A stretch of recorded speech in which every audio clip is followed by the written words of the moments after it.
Hi, Chris here. So, syncing your DAW with Resolve in the Fairlight tab. Alright, what does this mean? After I made this video, it got me thinking about a bigger picture. Say you're a musician and you're working on a short film, and there's lots of other people working on the same project inside Resolve using Blackmagic Cloud. Everyone else is in the flow. Everyone else is being kept up to date and is in sync with everything else, whether they're roto people or color grading people or editorial people or people working on visual effects shots. They all get the benefit of Blackmagic Cloud, but the musicians don't.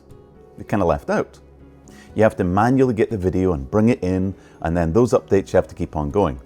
And there are benefits for keeping things inside Fairlight. So this way could open up a door for a far simpler working technique. So here's a little tech video, originally made to show how I got my Fairlight Evo desk to sync with Logic over there, but it did make me think further about its use cases. Take a look. Hi, Chris here. All right, so as you know, I love my Fairlight Evo system. It is an absolutely incredible workhorse. It works in the most amazing way. I find the workflow fantastic. As you know, Fairlight was bought by Blackmagic Design a few years ago, and they've been changing this and integrating and updating it, and it's a whole lot better. There's some things they're still updating, and you know, that's fine. But internally, they've updated to VST3 and a 64-bit VST3s. This one is VST 64-bit, but VST2. And so that brings me to one of the things that I'm going to talk about tonight.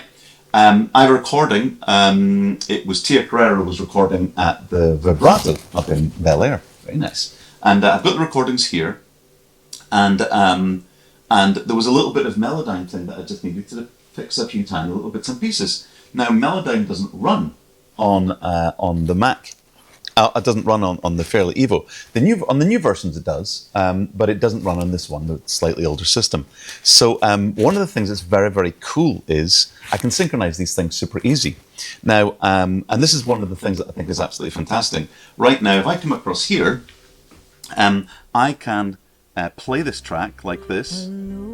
I can go back and forward like this, and as you'll probably see, it's happening back and forward on the Mac as well. Isn't that great? Now, here's the other thing that's very, very cool. I can press this button here, which you can't see, called the M1 button, and then I can come over here and switch off the button there and play away here and control it from here. And if I scrub back and forwards here, you can see the screen back there is going back and forwards. Isn't that fantastic? So I can be working away here and jump back and forward. I might need to do updates here. I might need to fix it a few things. And then how do I get that out of here and into the Fairlight? Well, it's super, super simple. Now let me just pop this back on and switch off M1. What I've actually done is I've routed out of one of the outputs from my audio card into one of the inputs, into one of the live inputs, and brought it down onto one of the tracks here. This is one of the great things about this desk. You can very easily configure things. So I'm going to go to my setup page here. Then I'm going to say map my faders, and I want to map this fader number 3 to one of the live tracks here. So boom, I've now just moved that channel there so we can now see it. Then I go out of my fader sets and exit, and then boom, we've got that here.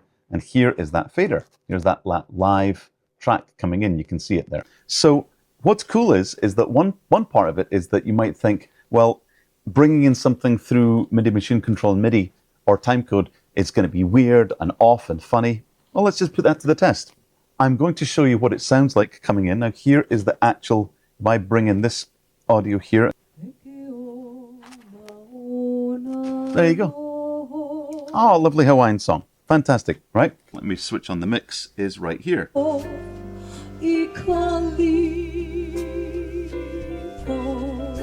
So, this is the voice that I've actually just brought in the audio file after I'd done the Melodyne.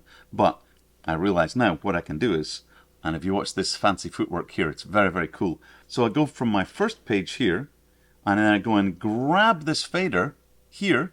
You can see I've grabbed it.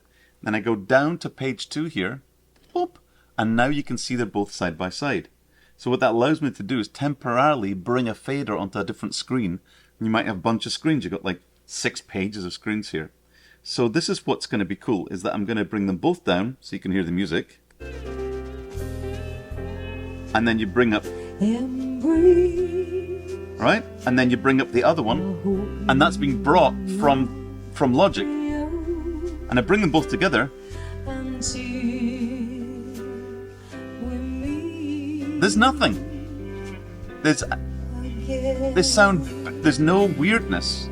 Isn't that fantastic? And then, so I've got that track there, you can see it. It says Live 1 and then TFX. Go back to the main page. TFX is still there. Go back to that page. Now it's all by itself again. You can always bring a page. It's kind of like the peeking idea, like, is that I can press between them to go to the different pages, or I can just hold down, press a button, then let go, and it'll go back to the original page. There's countless amounts of things like that on this desk that make it a joy to use. So, yeah. So I've now got the power of Melodyne, and also I'm going to be getting a little MADI exporter for this little doohickey for this Mac, so I can bring in 64 tracks in real time straight into the desk, no problem at all. So that I can have all the benefits of Logic, but all the benefits of this desk too. So there you go, cool, huh? It gives me cool flexibility, and also I can be rewinding and playing and doing everything on here, and Logic will just capitulate and go back and forward with me. It's fantastic. There we go. I hope you've enjoyed that. See you in the next one.